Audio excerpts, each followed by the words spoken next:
Peace and progress, family. Welcome back to another episode of Free the Plant, Free the People, presented by BluRok Farms.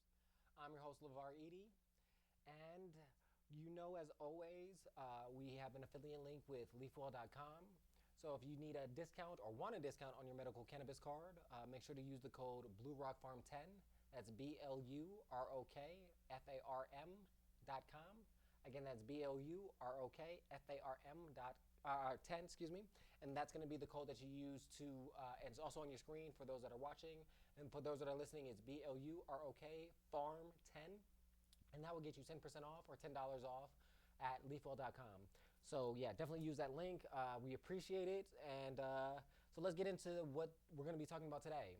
Today we're going to be giving you an update on cannabis and mushroom news because it is ever changing. And things that we thought were going to happen in the beginning of the year are changing, and things that we didn't anticipate are happening. So we're going to get into that. We're not going to just limit it to what's happening here in the U.S.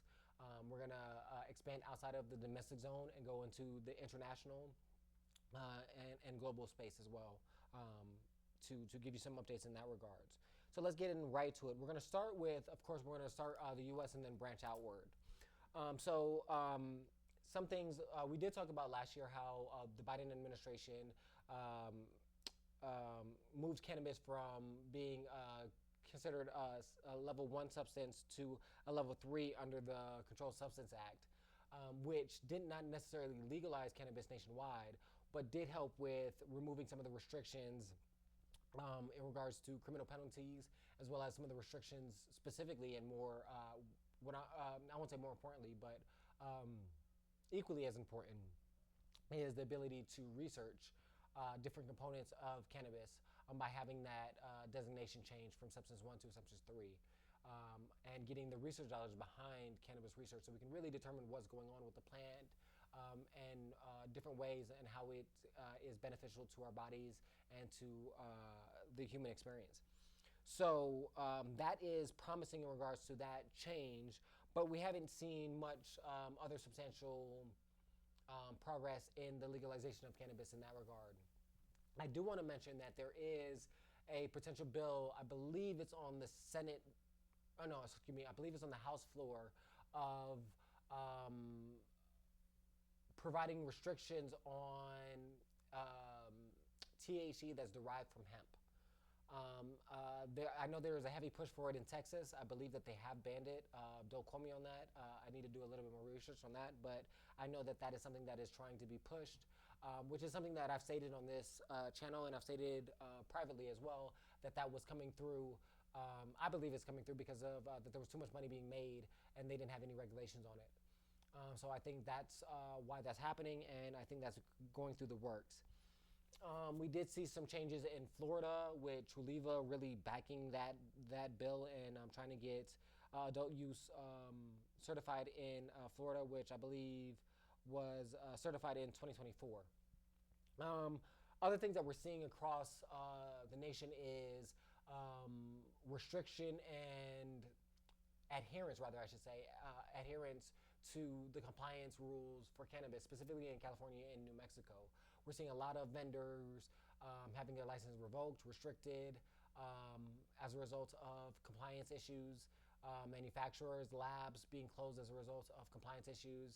So they're really cracking down on that, which I think is important, because we need to have it regulated, and not have a lot of unregulated cannabis out in the market that can potentially get people sick. I think it needs to be tested. It needs to be tested thoroughly and properly in the proper batches to ensure that the quality that average consumer is going to get is matching up with the testing results, which we've brought up on this station several different times. The other thing that we're going to talk about, I want to move on to market trends. Actually, before I move on to, we're going to go to market trends and business shifting. Last year, nationwide cannabis sales were around $30 billion, and they're expected to be $54 billion globally by 2029, according to BDSA. But what I'm seeing, I just read a research paper was it today or yesterday? All my days are running together. That stated that just in North America last year alone in 2024, the global revenue for cannabis was 44 billion, really 44 point, I think it's 44.8 billion dollars to be exact. So basically 45 billion dollars, and they are anticipating it to grow to 356.6 billion, I believe, internationally by 2033. We're also seeing, I think it was, what was it? Oh my gosh. I want to say it was, I don't remember that stat, so I don't want to state. But there was a good indication of compounding growth, which substantiates the claim of that getting to that $354 billion by 2033. So that's something to keep in mind. So we are seeing some growth in the cannabis space, as well as we're seeing investors, at least, what's the best word I'm looking for here? Institutional investors are seeming to give the indication that they're being more open to the idea of investing into cannabis. But I want to see that more fluidly and more distributed more evenly, to see if that's really a trend that is happening. Some of the trends that we are seeing is price compression as a result of more markets becoming more stable in the market longer, not being early adapters. So after being in the market for about 3 years, we're seeing about price compression, which is interesting. And we're seeing in Michigan specifically about a 40% price decrease in the last 2 years. I think that's just oversaturation in the market and the market correcting itself. I think that will change eventually, as well as the market becoming more educated. I think we'll see not necessarily a decrease in prices in certain areas. We will see price compression in certain areas, but we'll also see that price compression being alleviated in other products, such as it being compressed in pre-rolls and potentially flour, and be expanded and showing growth in beverages and edibles and concentrates, particularly live rosin and seltzer drinks. I think we're seeing a large trend in that space. The other thing that we're seeing is more consumption lounges and wellness tourism taking place. I haven't seen it really take off here in New Mexico. There are a couple of consumption lounges. I don't think it's taking off as quite as well as they thought it would be. One, I think they would be. I don't think they're quite advertising to the right people, and is placement, location, as they say in the real estate market or real estate game. I think some of these consumption lounges aren't in the right places to really accommodate the demographics that would best serve those consumption lounges. And for those that are interested on my thoughts on that and where I think you should, if you were thinking about doing a consumption lounge or wellness tourism, please email us at levar@blurokfarm.com for our consulting. We do have a consulting side of our business that helps with informing people on where they should allocate their funds for when they're starting their businesses, best ways of planning for their financial forecasts, business planning, things of that nature, as well as product development. But that's why I think that they see a potential growth in the cannabis consumption lounges as well as the wellness tourism, because I think they know that there is a market for it if it's placed and the location is right, as well as the marketing being geared towards the people that would be most affected by it and use the services the best. The next thing that I do want to go into is psychedelics and mushrooms. We are seeing things change in that regard. I believe there was a bill that was proposed here in New Mexico for medical psychedelics, and then Berkeley, California joined Oakland and San Francisco for decriminalizing youthgenic plants, which includes psilocybin, mushrooms, ayahuasca, and mescaline containing in cacti, I should say. As well as we know about Oregon's legalizing psilocybin program, which continues to show a high demand for people that are having PSD and anxiety, high levels of anxiety, and it having a beneficial effect in that regard. And then there's a lot of different patents on certain tech companies with psilocybin, psychedelics, and other mushrooms. The thing that I want to talk about in this section quickly and briefly is there's a lot of research being done on different mediums that are having a beneficial effect on um, mushroom growth, yield, as well as decreasing molds and pathogens in the mushrooms as a result of the medium that they're using. Again, if you want some consulting on that, please reach out to us. One thing that I will say is black shoulder fly frass is being promoted as having substantial growth and yield of mushrooms. Um, but it is a specific formulation that at least the research that I've read, is indicating that that is beneficial for. But again, reach out to us for a consulting, and we can get more into detail about that specifically to help guide you in that regard. I do want to talk about the global side.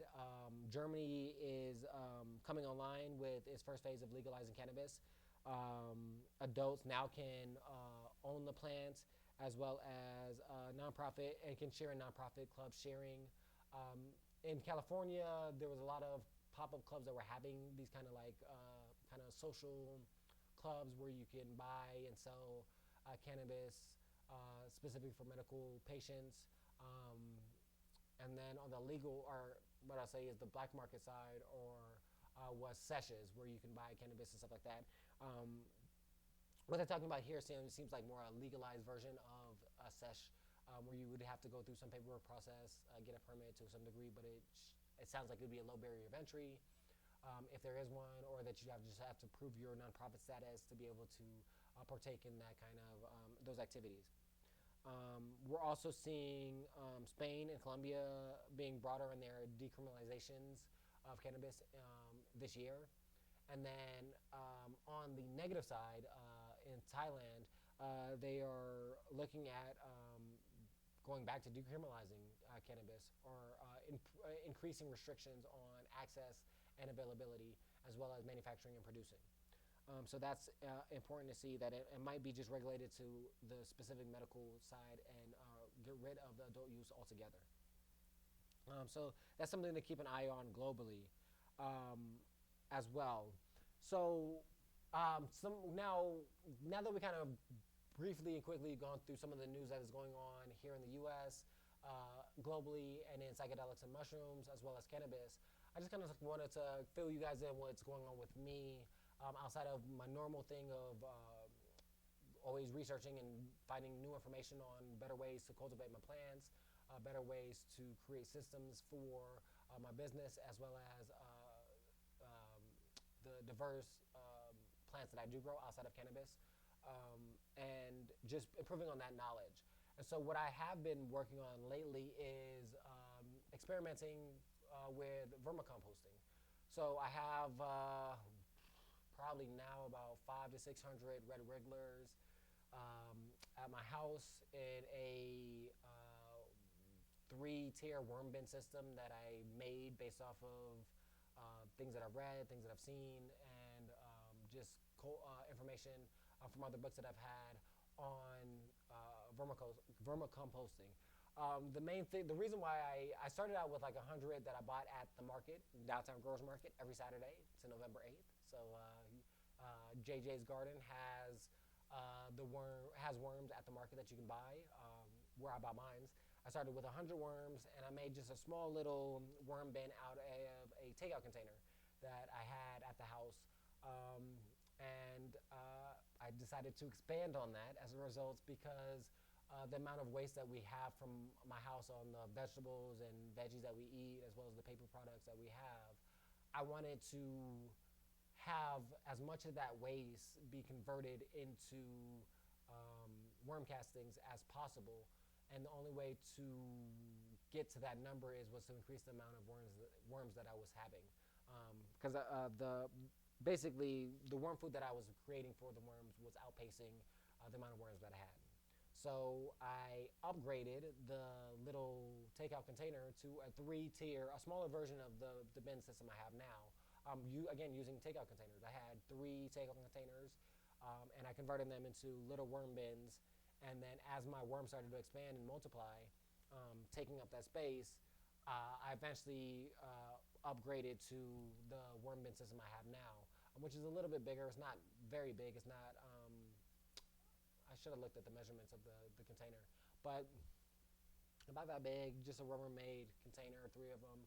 Um, but some of the things that I've learned as a result of going through this process is, um, and some of the things that I read that luckily because of the research that I did, I was able to avoid. Was one is that the bedding, the environment that you create for the worms. Luckily for me, I had a lot of leftover cocoa coir from a previous harvest that I had recently. I harvested. I had the leftover cocoa coir. I usually put it in my compost, compost that up, and then put it in my garden or take it to the farm and use it at the farm there. But what I did this time was just take that same cannabis cocoa coir leftover, put that as the bedding for my worms. Use paper bags that you get from everywhere, Whole Foods, the grocery store, um, takeout sometimes, and use that leftover paper towels that were not that I didn't use for any like chemical cleaning or anything like that. That I used just maybe to dry my hands or dry off the counter. I used that in there, and then um, leftover food from when I'm preparing my dinner. So if I cook a bell pepper and I de-seed it and I take the core out and I take the top off, I cut that up and I put that in with, again, normally I put it in my compost, but I'm putting that in the worm bins. Um, Avocado shells, they really enjoy that. My fiance, she has a banana every day. Um, I'm using the banana peels. Again, most of this stuff I would put in my compost. It would take forever to decompose. I won't say forever, but a lot longer than it is taking the worms to do it. And so I put all that into the bin, and they're breaking it down.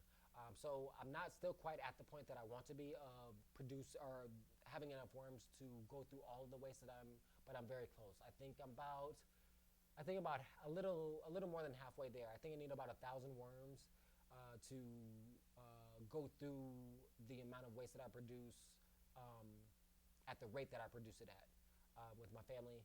Um, and so, but a quick rule of thumb for those out there that are interested in doing it, my understanding is that it's about a pound of worms per person in the family that for a typical family producing waste. Again, that also depends on what type of food you're using, what type of food you're eating, stuff like that nature, because I don't put meat, I don't put dairy products, I don't put um, I did read you can put onions. I haven't put onions in mine just because I heard that the worms can break it down, but I heard it's bad for the digestion, so I haven't used onions. And I'm a little cautious of citrus like lemons, limes, of that nature, because of the acidity that it can add to the soil or to the medium that the worms are in, and that can be deleterious uh, to their biology. So that's something that I'm still working out. Um, and again, a lot of the things that a lot of first-time people are having, I'm not experiencing. Like I'm not having any issues with smell. I'm keeping my bins inside in my house, um, and I'm not having issues with smell because of the type of products that I'm putting in there and how quickly the worms are going through it. I'm not putting more than what they can go through in a timely manner, making sure that the soil is moist, and as well as making sure I'm covering the top of the green or waste that I'm putting in the bins, covering it up with a paper bag or some brown to kind of decrease insects and everything. And as well as the top to the bin is, I didn't drill any holes in the tops, only in the sides to help decrease with bugs. I am happy to say that my worms are navigating up. So the way that I have my bin, just quickly, and then I'll get out of here. The way that I have my bin set up is the bottom bin, I have it with a thin layer of cocoa coir, really to absorb any of the excess moisture that the worm casting and me making sure that the soil is moist enough drips to that space, and it just to absorb it. I don't want still water on the or still. So I have it absorbed kind of with that thin layer of cocoa coir. Also, that thin layer of cocoa coir raises the second bin high enough so that the holes that I put on the sides of it are high enough above the lip so that they're exposed to allow for ventilation. The second bin has holes in the bottom. I did them about 2 inches apart um, with a normal drill bit. The drill, just make sure that your drill bit is, I would say, 2 to 3 times the size of your largest worm, so that they have the ability to navigate through the bins. As well as, well, that second tier bin is really for drainage for any excess water that's in the top or the second bin is drained out and goes to the bottom, and any of the worm castings also have the ability to go to the bottom, so that your worms don't get suffocated with any excess moisture. Um, so that's the second bin. Then I fill the second bin with coco coir, and then about a 70 to 30% ratio, 70 brown, 30% green ratio in that bin. Uh, Again, saying 70 to 30 is hard unless you're really weighing it out. For me, that's what I do, is I actually weigh it out. And so make sure that it is 70% to 30. Um, you can eyeball it, and you'll finally find the balance. In the beginning, I was weighing it. Now I don't have to weigh it. I can kind of eyeball it. I know this is about 70, 30% balance. And then that's in the second bin. And so you wait till that second bin starts to get low on food, worm food, and on that third bin you do the same thing, but you don't move the worms up. You just fill it up as if you were doing that middle bin. And once the worms run out of food on that second bin, they will navigate up. Again, having the holes on the bottoms and the holes on the sides and the lid on top, they will navigate up once they run out of food, and they'll navigate up to the top bin. And then all you do is take your middle bin, put your top bin is going to become now your middle bin. You remove all the castings from that middle bin. A lot of the juice, the worm juice, will go down to your bottom bin, and then the rest of that second bin should be all worm castings. It will be dark brown or dark black, kind of crumbly. It should have a hole to it to a certain degree. That's what we call black gold. That's what you want to feed to your plants. That's what you want to use mixed with your soils, because that's the nutrients that the worms have produced now. And so you take that, you put that where you're going to either keep your worm castings, if you're going to make a compost tea, or you're going to directly feed your plants with it. You do that, and then you refill that bin, and you put that now on the top. And then again, that's the process. Once the worms run out of food, they'll navigate to the top. And the easiest way to make sure that the worms have navigated all the way to the top is, again, you just got to stop feeding that middle bin. It's going to eventually run out of food. They're going to say, okay, well, I know there's food up there. They can sense it, they can feel it, they go up, and there you go. And so that way you don't have to sift the worm castings to get any baby worms or leftover worms in that second bin. And so that's what I've been doing. I've been working on that. In a couple of weeks, or in a couple of episodes, I'll probably come back and give you some updates on how I see the effect that it's having on my plants. I'm pretty confident I know what effect it will have, because I have used worm castings before, just not ones that I have made myself. I will update you guys on that. Please let me know if anybody of you are out there have vermicomposted and your success, any things that, tips and tricks that you can potentially give me, and I'll do the same for you guys out there. And again, so I want to say thank you to everybody for another special episode of Free the Plant, Free the People, where we did a quick news roundup and an update on what's going on at BluRok Farm and with me. So thank you again for watching another episode of Free the Plant, Free the People. Make sure to reach out to us for consulting at BluRok Farm, or at LeVar80 at BluRokFarm.com. And again, we appreciate you guys. We are growing mushrooms. We are growing cannabis. We are growing basil, lavender, mint, spearmint, tomatoes, onions, garlic, peppers, a lot of things. Sunflowers, marigolds, nasturtiums. I'll let you know how that worm casting works on. I'm going to put a little sample on each of the different types of plants, see the effects that it's having, and we'll keep you updated. So again, thank you for another episode of Free the Plant, Free the People, and